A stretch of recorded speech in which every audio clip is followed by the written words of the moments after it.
It's summer here in New York City. Guess what I have been wearing on my face all summer long? Tizo. I love this sunscreen. I wear the Tizo 3 tinted SPF 40, doubles as a makeup primer. It's so great. And why is it called Tizo? Because it's mineral. The name is the minerals. Tizo stands for titanium dioxide and zinc oxide. And these mineral sunscreens are the best choice for your skin. They're so good. 100% mineral sunscreen. I'm going to use 3 words together that you never hear. Silky mineral sunscreen. The Tizo, you're actually going to look forward to putting this on every day. The formula blends so beautifully on all skin tones. The products are cruelty-free, they're ocean safe, and they're free of parabens, gluten, fragrances, dyes, and phthalates. Love that. Go to tizoskin.com. I'm going to spell it for you. Tizo skin. You know how to spell skin. Tizoskin.com and use the code FATMASCARA15 for 15% off your entire order. Again, that's tizoskin.com.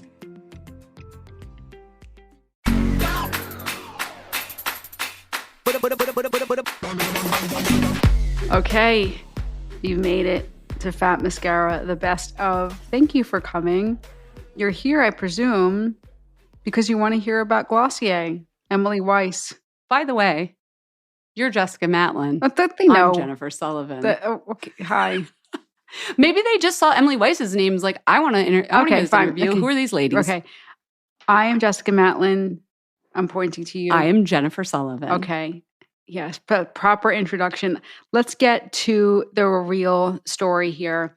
We're doing these best ofs because we've done so many episodes that we feel like we need to just kind of remind people, or not remind, we're going to edit, we're going to curate the best of, so you don't have to like go into the back catalog if you just want to get familiar.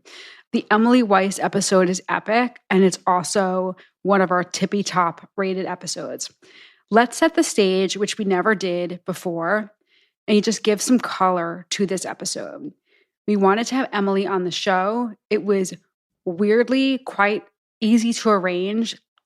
These were different times. They were simpler times. It was March. The times, to be fair, yes, March 2017. This is what like a time. Yeah, this is like 6 years ago. Oh my God. Yeah, Jen, you were at Marie Claire. I was at Teen Vogue, where everyone was obsessed with Glossier.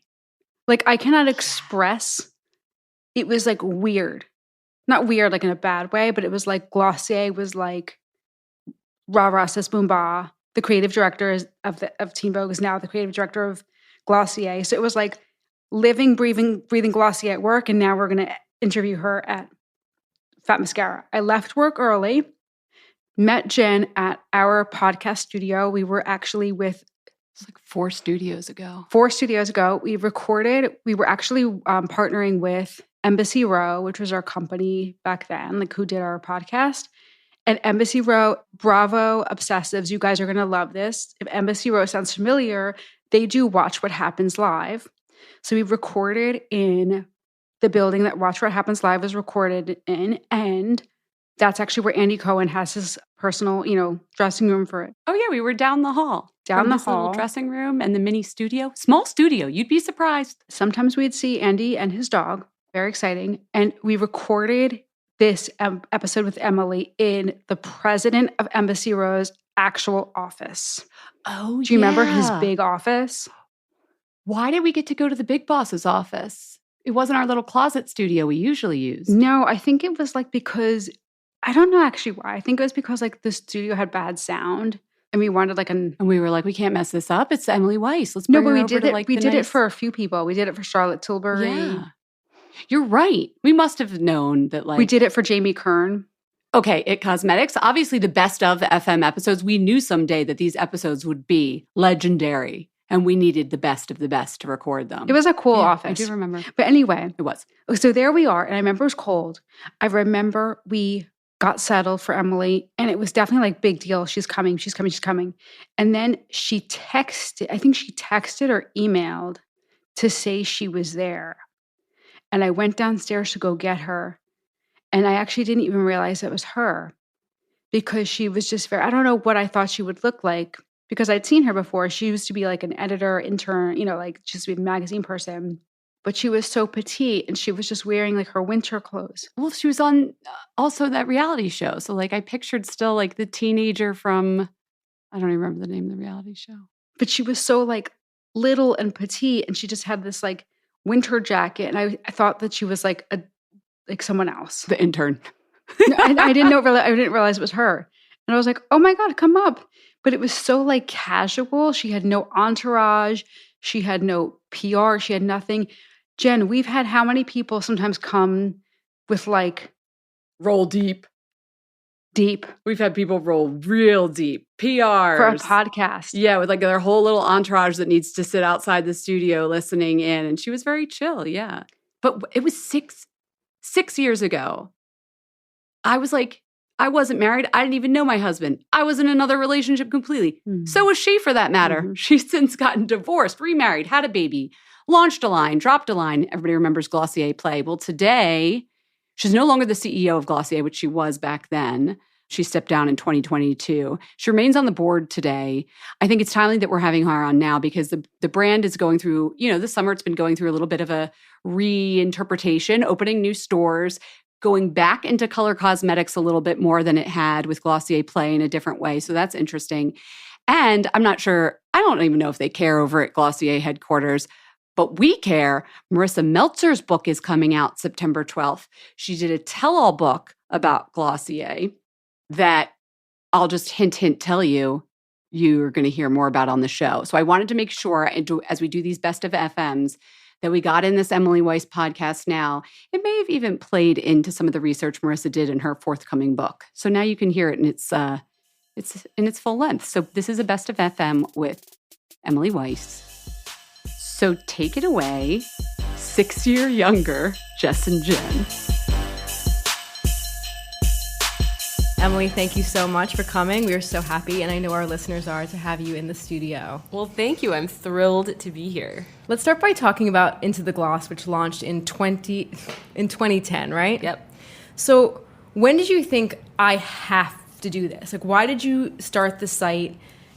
Well, I guess it would have been called like a blog at that time, which is really funny to think. When did you think, there's a sense of urgency about this? Sure. So I remember sitting on a beach, with my family in 2010. It was August or maybe late July, and I was working at Vogue at the time. I was a fashion assistant, so I was 25, schlepping racks of clothes. And I love beauty products. I just have always loved beauty products. And I was sitting on this beach, and I just looked up, and I was like, I think I'm going to start a beauty blog. And my whole family was like, what? Why? What? Blogs are silly. Why would you do that? And I was like, well, that's the whole thing. Blogs, sometimes are not so well done, or, it's maybe just more of a personal, opinion, and it's all about the person who's doing it. And I was like, I kind of want to create a new conversation around beauty that's more elevated and more about beauty as an element of personal style through the lens of various women, right? Not through me. On the beach, you thought this all together at once. Kind of. I'm not kidding. It really did. Like a flash. Yeah. Inspiration struck like lightning. Yes, it really did. And did you write it down on anything? No, I just was talking to them, and I just felt a sense of conviction. And you said the word urgency, Jessica, and I think it felt very urgent. I was like, this is what needs to exist in the world. There needs to be I would want to read this kind of content. I would want to see amazing, photographs of Jenna Lyon's, bathroom cabinet, and learn about where Isabel Marant gets her hair colored. I want the answers to these questions, and I want this information. And it didn't exist at the time. So I very quickly launched Into the Gloss. It took about 1 month. It's 4 weeks. So you went home, you got the domain name from wherever. Got some WordPress action. Yep. And you just started, we've all, fans of your website have read, you got up early in the morning and you worked on Saturdays and you went to people. We'll get to who you went to, their houses and everything, but you did this sort of really as a hardcore extracurricular, but it didn't look janky. This was not I know there's some beautiful WordPress sites out there, but this wasn't anyone just started this. Yeah. It looked really, really professional. Well, how did you do that? Yeah, that's all thanks to ITG's co-founder, Michael Harper. So Who's Michael? He was at Teen Vogue at the time, actually, or not at the time. He was I think at Nylon, but he's just a jack of all trades, and he set up the site. He helped design the logo, and really worked with me on bringing to life that like elevated aesthetic that you're talking about, from day one. And that was all sort of the point of it, was to really make beauty not just this like ugly stepsister to fashion, which I feel like it's often treated as. Like, it's completely. Like, it's, it is. I think Linda Wells like called it that once, or maybe Sarah Brown. But I always feel like we're the nicer side of it. Well, totally. But I also think there's just a level of like, and I think this comes from like brands in a way too, but I think like, you're made to feel kind of like frivolous if you're into beauty, like there's this weird like beauty shaming kind of thing that like is embedded in, I think, like a lot of women, where it's this like solitary thing. And now of course social media's changed this and YouTube's changed this, and sure, people, I hope Into the Gloss has changed it, and now there's much more of a like, everyone's an expert and everyone's sharing, and I think that's great, but it hasn't always been that way, and I think that democratization of beauty is something that's only happened in the last few years thanks to the internet. And I just wanted to really give beauty a place to take center stage. Yeah. Do you remember your very first post? Yes. So it was actually a woman named Nikki Deem who I shot, and that was my first post ever. And she was a publicist at KCD who I fangirled over when I saw her outside a fashion show. She had like amazing blonde hair, and I think she's Australian. And I just took a quick picture of her, did a quick interview of her routine. It's very short, and put it up. Thinking back over, though, all these like long things you've done, and Top Shelf, in case nobody's been to Into the Gloss, it's basically where you or someone on your site would go into their bathroom and go through their medicine cabinet and look at all their beauty products. It's my favorite part of the site. Over the years, like, which one has been your favorite? Is there any that stands out? Yeah, I think one of them that was so great was Iris Apfel, who I think was in her 90s when I interviewed her. Did you just cold call Iris Apfel? I think I got the interview through MAC because she was doing a collaboration with them. My favorite MAC collab ever. It's the best collab. If and you can get it on visuals eBay, were amazing. It was like, it's like flamingo pink lip liner and these like super saturated lipsticks. It's great. But yeah, just speaking with women, like, from different generations about, what she has some really funny lines in there about like how to age and kind of like how, like what she doesn't, like who cares about this or that. Right. So I think, that was definitely a favorite. Jenna Lyons took like 4 years to get. Finally got her. That was a pretty good one. Is there someone we just put up yesterday? Emma Watson. That was pretty cool. From London. Oh wow! So she reads Did you the go site. to London to do that? No, she reads the site. She reached out to us. She reached out to you. Yeah. Is there somebody that you wanted on the site that you just haven't been able to get yet? A Top Shelf? Probably. We always really wanted to do Michelle Obama. Maybe now. Yeah. Now she might be open to it. Yeah. I feel like she's having a lot of fun right now. Like paragliding. Yeah. I have to ask, when did you transition from schleppy Vogue assistant to this is what I'm doing now? Like, there's so much interest. Yeah. This is so exciting. I cannot take like, another when did garment you quit her bag. day job? Yeah. Yes. I quit my day job about a year in, and the plan with Into the Gloss was never really. Like, I wanted it to be I knew it would be successful, but I didn't know what success meant. Meaning, like, I knew I wasn't just writing it for myself. It's not like a diary. So, Yeah, like when you were on the beach, were you like, Mom, Dad, like, this is going to be my business? Or you were like, no, I think I just knew it was going to be important to people. Like, I was just thinking, like, this would be something that would be a daily read for me. Like, Yeah. it would really, be important. And I didn't know what form or shape that, would take. I was 25. Yeah. I went to art school. I don't have any, like, I didn't go to business school. I barely know how to use Excel. Like, it's, I'm not like a numbers, like, business strategy kind of person. Mm-hmm. I just knew that, it needed to exist. Sure. And I felt, like, compelled to make it happen because no one else was making it happen. But about a year in, we had a lot of interest from brands wanting to advertise, wanting to, like, we were doing, really good branded partnerships, like brand sponsored content, having a lot of fun with that, working with brands like NARS and Sally Hansen. They were some of our best clients and collaborators, helping them translate their products into the world, like bring new products into the world and help kind of add context. I think that's what Into the Gloss did so well, is like, and does so well, is like provide this great context. And so when that was going on, I had to sort of make a choice. Like, do you want to follow this? And I didn't know exactly. We had ideas about where it would go, but certainly didn't know it would go to become Glossier and Oh, wow. But I just followed it. It was one of those things. I think I just saw like some inspirational quote on Instagram that was like, you don't need to see the whole ladder, you just need to take the first step. Like, it was kind of that moment a year in where I was like, all right, there's enough here that there's enough traction, I'm gonna just go for it. Right. Yeah. Obviously, there's so many lines. Like, you've seen them because you were doing Into the Gloss, and like I'm sure you thought like really hard before you decided to launch another line. Mm-hmm. What space did you think you needed to fill? So this is a good question. The space that I needed to fill, I could answer this a few different ways, but the most authentic way is to just explain the sweatshirt I'm wearing right now, which says, it's a gray sweatshirt. It says Glossier across the front. And obviously I'm biased, and obviously I work there, so I really like the brand. But I remember at the time just thinking, I really wish there was a beauty brand whose sweatshirt I wanted to wear. It's a good way to put it, though.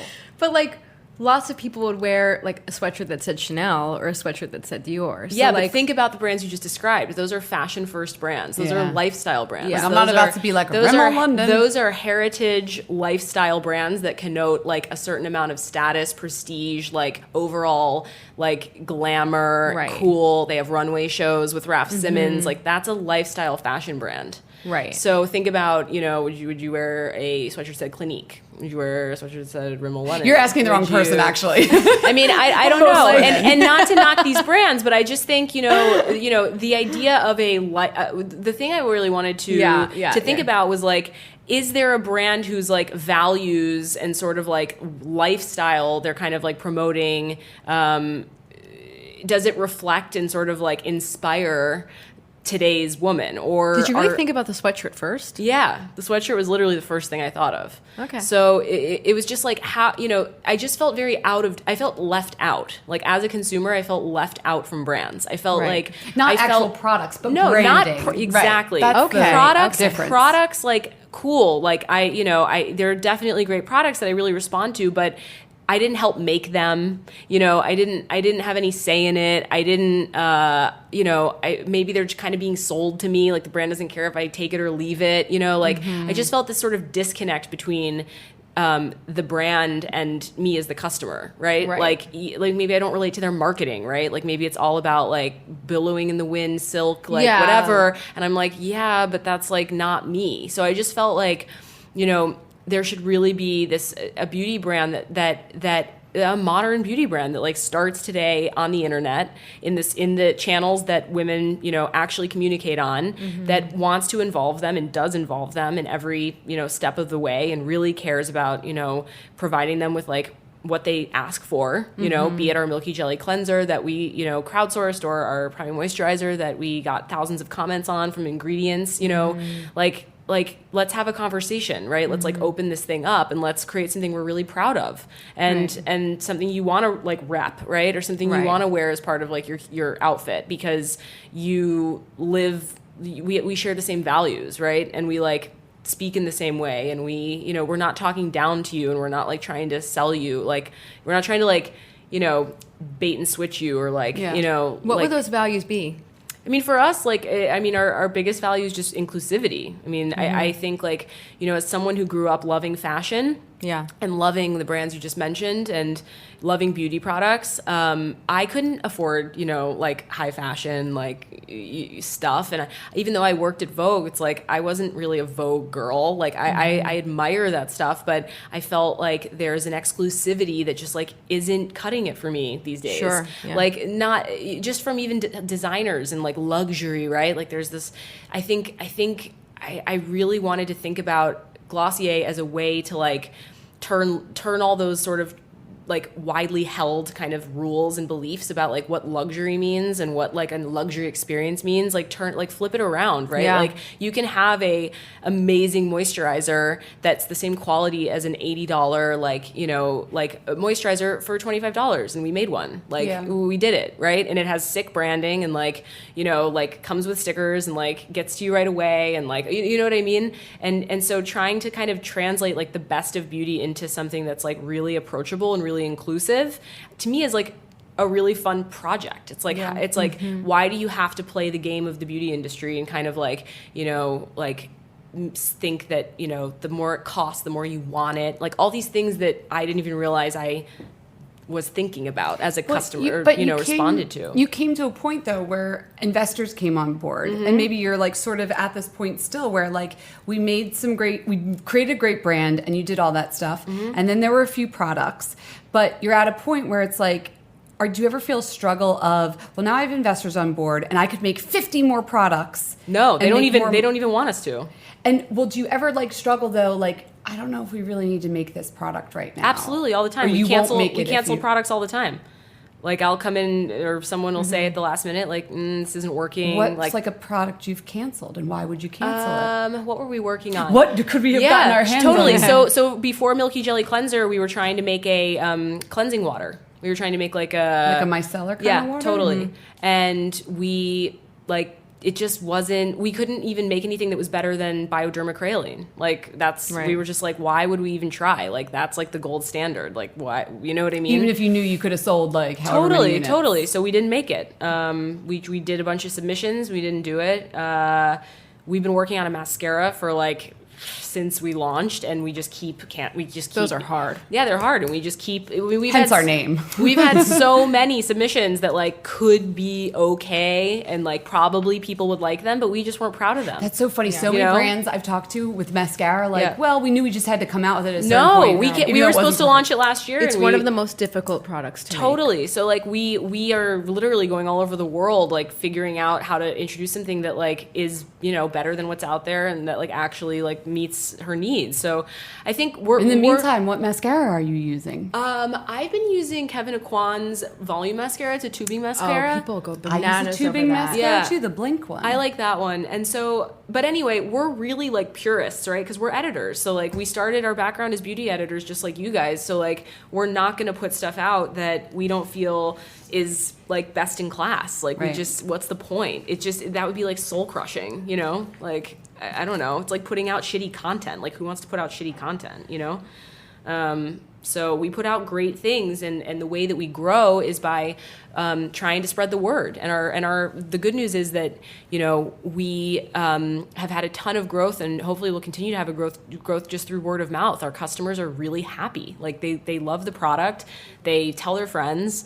And I think that's the best way of doing things. Are your customers completely by word of mouth? Does that mean you're going completely by word of mouth? But like last year was like 90% not like paid marketing. Oh, actually, no, you guys did like a Subway takeover. We did. I remember that. Yep. And then I know you had like the pop-up. It was very like New York based for a bit. Yeah. And then I know we just had the Oscars, and you had the cloud paint on some celebrities. Yeah, Chrissy Teigen was wearing it, right? Among there was a bunch. Yeah. Taraji Henson. I realize Instagram is global, but like I thought of you guys as very like New York based for a bit, and now I was really surprised. But I was like, oh, they're going like, you know, national. They're going global with the Oscars. Is this very intentional? Yeah. So I think so. This is a great question. So Glossier is very purposefully in this world because we want it to be for everyone. Like that's like the whole, that's like why we're here, right? Like we want Glossier to be like Nike, right? Where like everyone around the world can be united by this like swoosh, and there can be like a kid in, you know, the Middle East wearing like a swoosh hat, and like a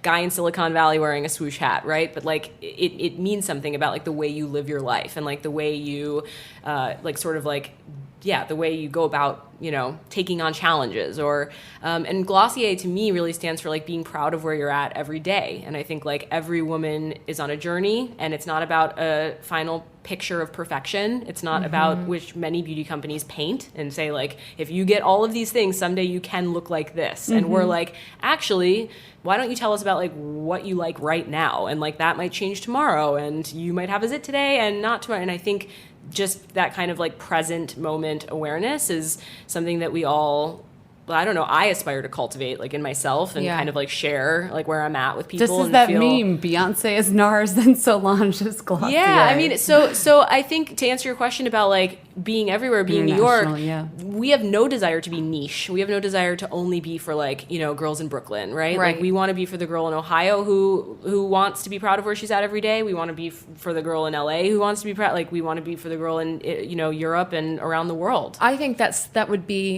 news to some people, because I think some people think that Glossier is kind of a cool, niche, groovy thing. But I think that as you guys expand, that will change. And I was reading an article with you, and you described Glossier as a lifestyle brand. I was like, what the hell does that mean? I hear that term a lot, but I hear it used by like somebody who's expanding into like eyeglass frames and like cashmere throws. So for you, it's more of a philosophy. Is that what you're saying? Yeah, I think it's philosophical. Not so much that you're making throws. No, I and mean socks.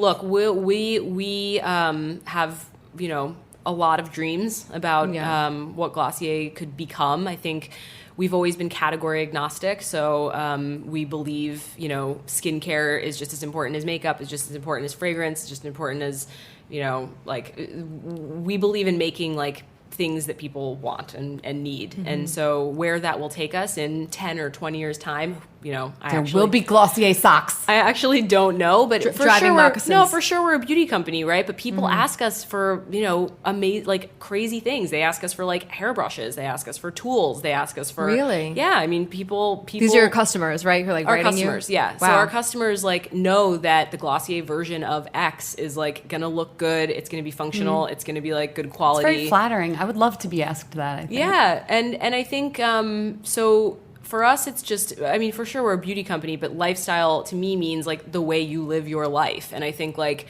there hasn't necessarily, brands have suggested a lot of philosophies around how to use their products, and they're usually incredibly narrow-minded. It's usually like, use our products, and that's all. Like, buy every single product from our range, and we're going to like assume you just don't buy any other ones. And, they try and sell you on the entire thing. And for us, we are 100% more interested in helping women cultivate their own eye and their own routine, some of which is Glossier, some of which is Chanel, some of which is, I think that's great. It's very confident. It shows confidence. Yeah, but that's just the way things are. Like, why pretend otherwise? Like, that's just the way women shop. Right. And like what they should be doing is like figuring out what works for them, learning, talking to their friends. Like so when I say lifestyle, it's like that's the lifestyle of beauty. That's the way we approach beauty, and that's the way and we're not coming up with that. We're just reflecting it. That's the way women are already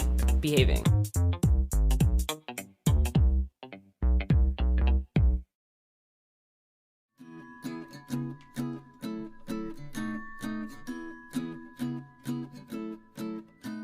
Okay, let's talk about my hair and your hair. Let's talk about Vegamour. I'm always looking for products that can help my hair be fuller, thicker, shinier, all of that. Vegamour really works. I started using it at the beginning of the summer. It's almost like my hair is growing too much. I know that's like poor me, bad problem to have, but the Vegamour Grow Essentials kit, something is working there. I needed like 3 haircuts this summer, which is unusual for me. I want my hair to grow more. I can deal with that problem.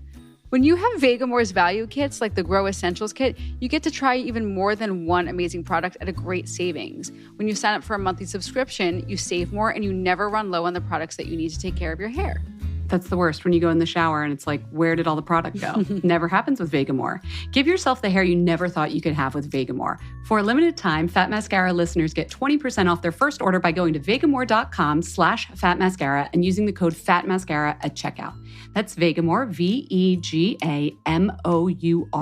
Vegamour.com/fatmascara. The code is FATMASCARA to save 20% on your first order. That's Vegamour, VEGAMOUR.com/fatmascara. Jess, what's that code? Fat Mascara.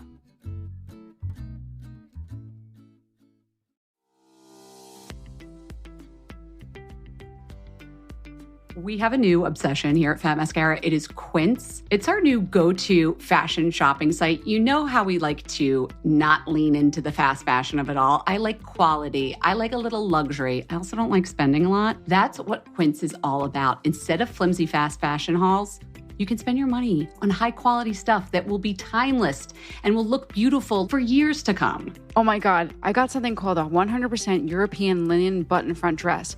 This is the dress where you feel like you are in an Italian film. Maybe you're in a French film. I don't know. You're in a beautiful European, hazy, sunlit vacation with a little straw bag. For our European listeners, are probably like, stop with the European stuff. But you know what I'm saying. The best part about that dress, I know that dress. It's under $50. It's under $50. And Quince only works with factories that use safe, ethical, and responsible manufacturing practices and premium eco-friendly fabrics and finishes. Upgrade your closet this summer with Quince. Right now, go to quince.com/fatmascara. I'm so excited we have a website with them. I love this site. Quince.com/fatmascara to get free shipping and 365-day returns on your next order. That's Quince, QUINCE.com/fatmascara for free shipping and 365-day returns.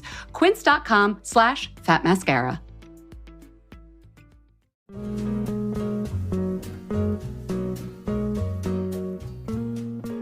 This podcast is brought to you by Cash App, the all-in-one way to send, spend, save, and keep your money safe. It's great because no matter how hard life gets, Cash App keeps your money safe. Thank God I have Cash App. It's a mess over here at the Sullivan household, trying to keep track of keys, wallet, phone. You've been to my house. You know there is a sign next to my door. It's a needlepoint artwork, and it says keys, wallet, phone. Smart. I know, but we lose and forget everything. We just lost another wallet here at the Sullivan household. Do not ask for details. The point of the story is that Cash App helps you track spending and make payments easy. Something easy in my life. It's secure, with or without your wallet, and you can get a free-to-order debit card. Download Cash App in the App Store and Google Play to see why it's the #1 finance app in the U.S. App Store.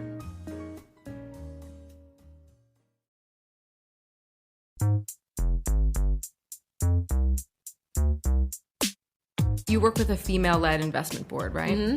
How important, is that to you? Was that very intentional? Or is that very kind of a intentional happy accident? No, very, very intentional. We're venture capital backed. So, some of our investors are invested in Instagram and other technology companies, and also investors in Warby Parker and Honest Company, right?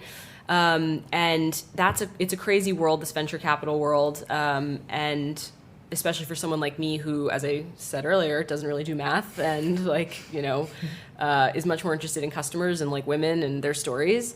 And this is the craziest thing that I learned is only 4% of venture capitalists are female. Whoa. That's lame. Yeah. And that's Wow. down from, I think, 7% 5 years ago.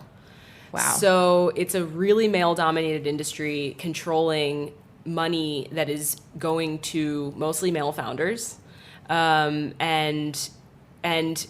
mostly male founders who are founding companies that mostly women are spending money on. Right. So there are a handful of women in the Valley who are venture capitalists, and we were lucky enough to work with Kirsten Green, who led our seed round of funding. She led a round of $2 million back in 2013 to build Glossier, and it was no more than an idea on a sheet of paper, and it was like a prayer and a dream. I'm super grateful to her. And How many employees were you then? Probably 6, and now we're 82. Jeez. Yeah. Let's do your top shelf a little bit. Mm-hmm. We're here to talk. We love beauty. Mm-hmm. We want to do what you do with women, or you did back in the day before you were running this big company. What if we go into your bathroom other than Glossier? What are we going to find? Some Kevin Aucoin mascara. Yeah. So what's on your eyes? So it's and we use this amazing gray thing on your eyes today. I'm wearing it's a sample. It's like a steely blue gray. It's gorgeous. Thank you. Yeah, I'm super into it. Yeah. Hot paint for eyes. It's coming. No, I'm just kidding. No, it's not coming. I'm sure I'll come up with a much better name. Storm cloud. So what am I wearing now? Don't quit your day job. So basically, I'm like wearing a ton of samples of stuff we're working on, skincare. So what's in my cabinet? My top shelf. So I wear Priming Moisturizer Rich. That's my like current moisturizer. I also love our original Priming Moisturizer. I alternate with a couple different cleansers. So this is a fun tip. I use Milky Jelly Cleanser by Glossier as a vagina wash. Oh. Because it's pH balanced. It's fragrance free. I think this is the first time someone said vagina. No, we said vagina wash like 20 times. What do you say? Polanco from Orange is the New Black went all into vagina What do you washes. say? Vag wash? Like, what do you say? Feminine hygiene? I don't want to say feminine hygiene. No, it's vagina wash. Like, Well, like vagina's like inside. It's like vulva wash. Yeah, that's even weirder. Like, It just made it very weird. Keep going. It's a Keep pussy going. wash. I love Okay, it. but it's pH balanced. it's yeah, and so that works really well. That's a great hack. Yeah, it's a great hack. I don't think I'm officially allowed to endorse that because we didn't like test it for that use. but Off-label that's- use. Yes, Off-label use. off-label use. Let's is see too what good. else. Oh, for my face, I wash with. No, I'm kidding. I With switch, your vagina wash. Yeah, no, I switch. It's very multi-purpose. Takes off mascara, non-waterproof mascara, super well. I also really like Tracy Martin Amla Purifying Cleanser. It's like an enzyme gel cleanser that's really good. My skin's like sensitive and blackheady, I guess. So like that works well. I really Do you get facials from her? Is that no, how I you discover- don't. you I just don't. like the I just cleanser? discovered that cleanser and I bought it like 4 times. Which is a big deal for beauty editors, just so you know. Yeah, I replenish. I use milk. I go through Milky Jelly. Milky Jelly is also another beauty hack. It's really good for shaving. So a lot of like guys steal. That I could see. Yeah, guys use it. So I use those 2 cleansers in the shower. I like our Priming Moisturizer a lot. Our Priming Moisturizer Rich a lot, especially because it's like kind of cold right now, but it's super comforting and calms down redness, and I get very red, so that's helpful. I use Perfecting Skin Tint by Glossier in medium. So I kind of smother that like all over my face, and I call it spandex for your face because it just kind of like, it's like your face is a Picasso and it's like all like cubist and all over the place after you wash it and it's all blotchy and red and like puffy, you know what I mean? Like, Yeah. And then you just put Perfecting Skin Tint everywhere on top of your moisturizer and it kind of like seals it and sort of like lifts and tightens. All of a sudden you're like composed. I just pictured the cartoon version of that, and I loved it in my head. Beautiful analogy. Yeah. So that's a mainstay. I use our sunscreen that's coming out soon. Makeup wise, I use Stretch Concealer in medium by Glossier. I use Kevin Aucoin mascara in the volume mascara in black. I use clear boy brow. I got off the brown boy brow and now I'm doing clear because I don't want as much like filling in. What else do I use on my face? I use. We could do hair. Oh, okay. You don't make hair products yet, do you? No, we don't. And I also use. But I'm trying to think if I use anything else on my face. I use Arm & Hammer deodorant, like men's deodorant with like a eucalyptus scent. I tried all the natural ones and I just like can't. I just sweat. Like a maniac. Like it's unbelievable. I don't like this. I don't smell, but I'm still wet. I don't want to be smelly or wet. So what else do I use? Hair-wise, you got any favorites? You're still on your face. I love this. She's like, I'm doing it. No, I'm doing it. I use IS Clinical. I've been starting. I can't really get down with eye cream. Like, I can't find an eye cream that I feel compelled to keep using over and over again. I sort of just use like whatever's around. What do you exfoliate with? Do you exfoliate? I exfoliate with like with chemical exfoliants. So I'll do like Paula's Choice, BHA one, the liquid one, or I'll do like P50.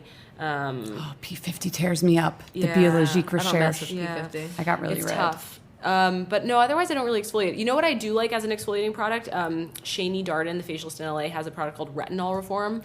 Everyone's talking about this. So I use it at night Everyone's from time to talking about time. And I used to like, although now it makes my skin feel very tight, but I wore it for like a year. I used to use it and I loved it. Was Sunday Riley Good Jeans, which is another lactic acid serum, like overnight serum.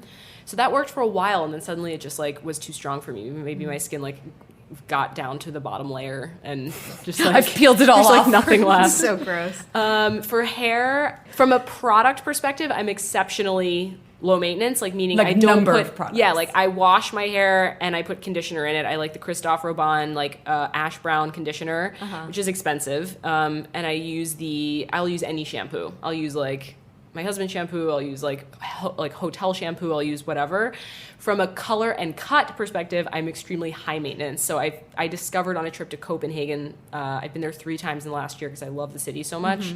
And I discovered this like hair colorist there who did like the best baby highlights in the entire world. And I will go back to Copenhagen just to get like, I mean, not just because I do a lot of things while I'm there. It's like my favorite place to vacation, but I'm scheduling it around Who's the colorist? hair. Yeah, So give a her shout name out. is M-I-E, and she works at Kim Mahoney Studio in Copenhagen. It's like CIM. They have products, right? Not yet, but they do work a lot with this brand called Less is More, which is like an obscure organic German or Austrian hair product line, and they make a really nice salt spray. They make really beautiful products, actually. Also expensive, these products. They make Less is more is very expensive. Less is more is course it expensive, is. but it's because it's Christ. it's all organic and it's like I don't know, farm to table shampoo. Like I don't know what it is.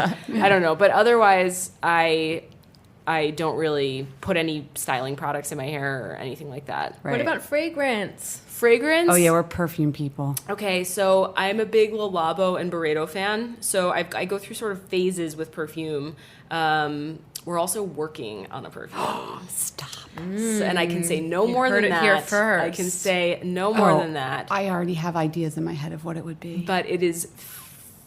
Can I Does say? it smell can like- I say the F Yes, word? we already have the It is explicit. It is fucking amazing. It's Does it really smell great. like millennial pink? I Glossier can't tell pink? you what it smells like, but it's really good. And I've been wearing that for a while. I'm not wearing it right now, but we are. The ones I've worn in the past, Yes. I really like Le Labo's Gaiac 10. It's their LA scent. I just discovered that today. It's Someone was great. wearing it. Yeah. Weird. It's really great. So they do these city specific. Yeah. And she was like, it's the city one. Yeah, so and it's she smelled LA. delicious. And I like that one, and I also really like. I was gonna say Accord Oud. That's Barreto. I've worn that for a while. And do you burn a candle in the Glossier Yes, offices? always We do. So What we is it? burn in the What's the house showroom scent? upstairs, which is so we're in Soho. We have 3 floors. We're on the second and 2 and 3 are our offices. The penthouse was our original office, and now it's converted into our first store. So Fab. it's 7 days a week. It's there. You can learn about the hours, glossier.com/showroom, I think. We'll put a link. But it's packed. I just came from there. It's like bananas how busy it's getting. And we burn Burning Rose by Barreto. That's the one we burn in the showroom. And in our offices, we actually give to all of our employees on their first anniversary a Santal by Le Labo candle with their name on it. With their name on adorable. it. Yeah. That's very nice. Yeah. So that's our... So there's 82 burning Le Labo Well, candles. no, they usually take them Take home. it home, yeah, They take them for home. sure. But that's our 1-year gift. But it's funny because we actually just... our tech team, we were outgrowing our office, and our tech team is set up in a WeWork up the street. And I'm sure you're not allowed to burn candles, but I sent over a Burning Rose candle and was like, guys, don't burn the place down. Like, do it discreetly. But we but need feel the vibes. Glossier, employees and team love a vibe. Like, we love an ambiance. Like, we're a very creative group. Even our tech group, which is like over 50% female, which is very rare for a tech team. We love a vibe. We've got Aesop hand soap and cream in our bathrooms at That's work. very expensive to replenish. Yeah, You but guys it's are doing worth it. well. Like Yeah. we're very scrappy as a team. We really are. I'm not kidding. We order, for example, like Domino's pizza. Like anytime it's like happy hour or whatever, group dinner. Domino's is like our favorite thing. But at the same time, we like have Aesop hand soap. High low. But who doesn't love? You're a speaking high our low? language. I'm into it. You know? Yeah. I mean, that makes work so much better. Like having a great Domino's candle. and Aesop hand soap. Yeah. I love it. You've said it all.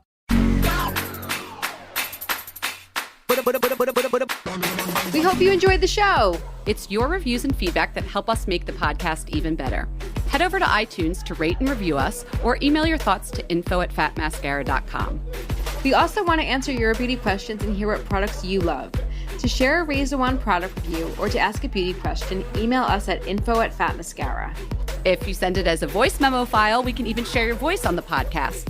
You can also do that by leaving us a voice message. Our phone number in the United States is 646-481-8182. Thanks so much for listening.